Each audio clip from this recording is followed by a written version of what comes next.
गौ तस्करों ने की हिंदू नाबालिग की हत्या। हत्या के बाद भारी बवाल। क्राइम ब्रांच करेगी मामले की जांच। नमस्कार, मैं रोहित कुमार। आप देख रहे हैं कैपिटल टीवी उत्तर प्रदेश की स्पेशल स्टोरी। आज के स्पेशल स्टोरी में बात एक नाबालिग लड़के की जिसकी गौ तस्करों ने निर्ममता से हत्या कर दी। साथ ही कुछ और ऐसे ही घटनाओं की। चलिए शुरू करते हैं।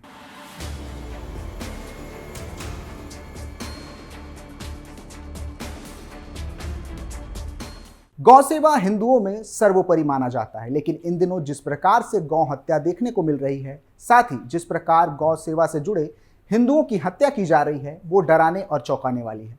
हाल ही में गौकसी मामले को लेकर एक और दर्दनाक घटना सामने आई।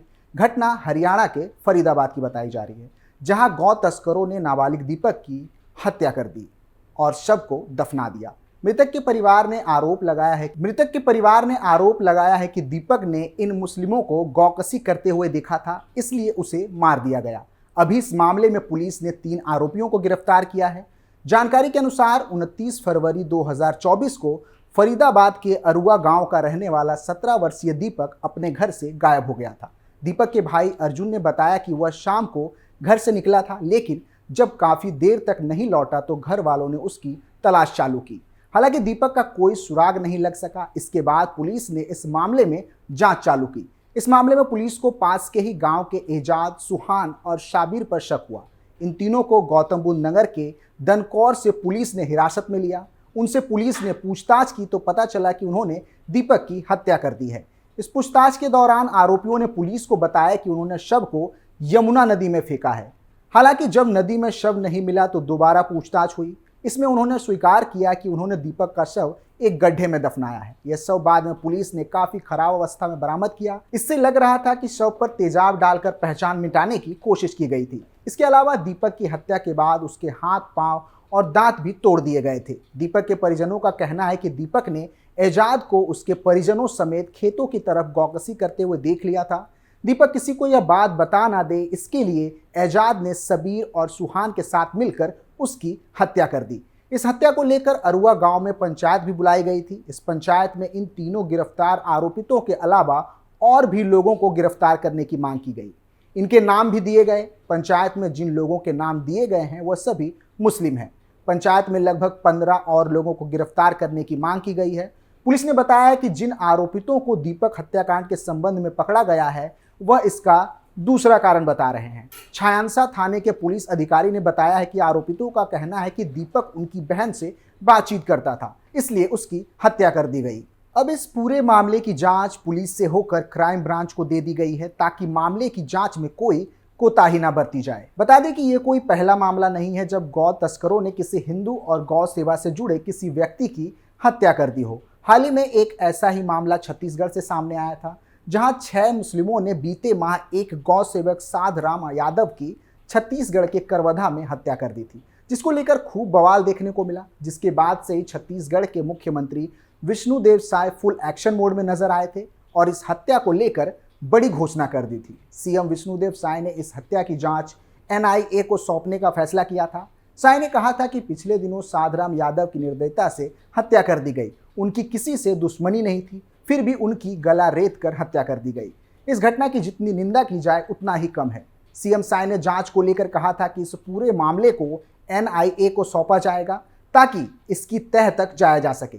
इसमें यदि और भी कोई पहलू है तो वह भी सामने आए, क्योंकि ऐसी घटना दुश्मनी के कारण होती है, लेकिन इस मामले में बिना किसी दुश्मनी के हत्या की गई है। ऐसे में यह व्यक्ति नहीं बल्कि विचारधारा की हत्या है। इसीलिए हम एनआईए जांच की मांग करते हैं। बता दें कि हाल ही में छत्तीसगढ़ में बीजेपी की सरकार ने वापसी की है और जब से सीएम साय सरकार में आए हैं तब से गौ रक्षा को लेकर स्थिति बदलने का प्रयास किया जा रहा है। गौरतलब है कि 20 जनवरी 2024 को छत्तीसगढ़ के करवधा में लालपुर गांव में अयाज, इर्दिश, मेहताब और शेख रफीक समेत 6 ने मिलकर गौ सेवक साधराम यादव, जिनकी उम्र 50 वर्ष थी, उनकी हत्या कर दी।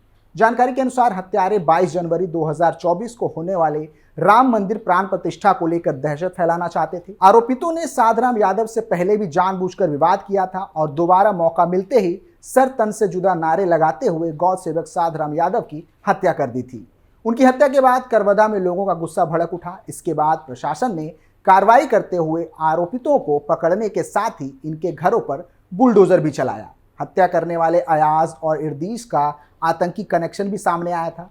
अयाज के कश्मीर जाने और इर्दीस के संदिग्ध लोगों से मिलने की जानकारी भी सामने आई थी, जिसके बाद पुलिस ने इस मामले में 6 आरोपितों पर यूएपीए की धारा लगाई थी। इतना ही नहीं, उत्तर प्रदेश के कानपुर से भी गौ हत्या को लेकर एक मामला सामने आया था, जहां पुलिस कमिश्नर के बंगले के पास गौ की हत्या कर दी गई थी। घटना की जानकारी मिलते ही पुलिस कमिश्नर सहित सभी अधिकारी मौके पर पहुंचे। गाय की हत्या की जानकारी मिलते ही स्थानीय लोगों में रोष फैल गया। बताया जा रहा है कि काले रंग की गाय श्याम नारायण यादव नामक व्यक्ति की थी। गाय के मालिक श्याम नारायण यादव का कहना है कि कल शाम से उनकी गाय लापता हो गई थी, जो बाद में पुलिस कमिश्नर के बंगले के पास मृत पाई गई थी, जिसकी हत्या कर दी गई थी। इस पूरे मामले को लेकर कमिश्नर अखिल कुमार का कहना था कि यह गंभीर घटना है। गाय की हत्या जिसने भी की है उसका पता लगाया जाएगा और जल्द ही आरोपितों को पकड़कर एनएसए की कार्रवाई की जाएगी। बताते चले कि कानपुर में गौ हत्या कोई पहली घटना नहीं है। हाल के 2 वर्षों में ही करीब आधा दर्जन घटनाएं ऐसी हो चुकी है जहां गायों की गला रेतकर हत्या कर दी गई हो। कुछ दिनों पहले ही घाटमपुर के चर्चित गौ तस्कर के साथ पुलिस की मुठभेड़ भी सामने आई थी। गौ हत्या को लेकर यूपी क्या कहता है? उत्तर प्रदेश गौ हत्या निवारण अधिनियम 1955 के तहत राज्य में गौ हत्या पर पूर्ण प्रतिबंध है। इसके अतिरिक्त बैल और सांडों की हत्या तभी की जा सकती है जब उनकी उम्र 15 वर्ष से अधिक हो और प्रजनन क्षमता या कृषि कार्य योग्य ना हो। इसके लिए फिट फॉर स्टॉलर प्रमाण पत्र करना होगा। इस कानून की अवहेलना करने पर 2 वर्ष तक का सश्रम कारावास और 1000 रुपये जुर्माना या फिर दोनों की सजा हो सकती है। हरियाणा में गौ हत्या को लेकर क्या है प्रावधान? हरियाणा पंजाब गौ हत्या निषेध अधिनियम 1955 के तहत अगर गौवंश की हत्या की जाती है तो दोषी व्यक्ति के लिए 5 वर्ष का कठोर कारावास या 5000 रुपये तक का जुर्माना या फिर दोनों का प्रावधान है। राजस्थान में भी गौ हत्या को लेकर कठोर कानून। राजस्थान गौवंश पशु वध का प्रतिषेध और अस्थायी प्रवास या निर्यात या विनिमय अधिनियम 1995 के तहत राज्य में गौवंश की हत्या पर पूर्ण प्रतिबंध है। गौवंश के मांस की बिक्री और परिवहन वर्जित है। इस कानून की अवहेलना करने पर 2 वर्ष तक के कठोर कारावास और 10,000 रुपये तक का जुर्माना हो सकता है।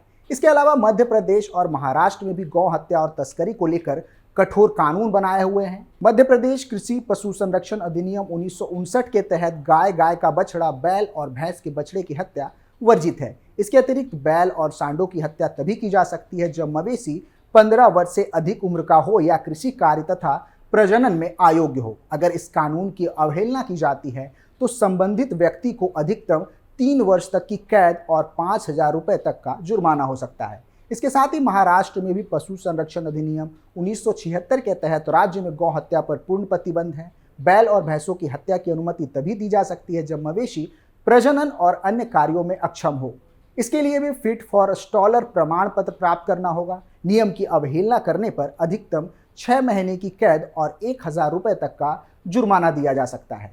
अब सवाल ये है कि तमाम कठोर कानूनों के बाद भी गौ हत्या के मामले सामने आते रहते हैं, जिसमें गौ सेवकों की हत्या भी शामिल है, जिसे रोकने के लिए और भी कठोर कानून की जरूरत है। फिलहाल के लिए इतना ही। आप देखते रहिए कैपिटल टीवी उत्तर प्रदेश। नमस्कार।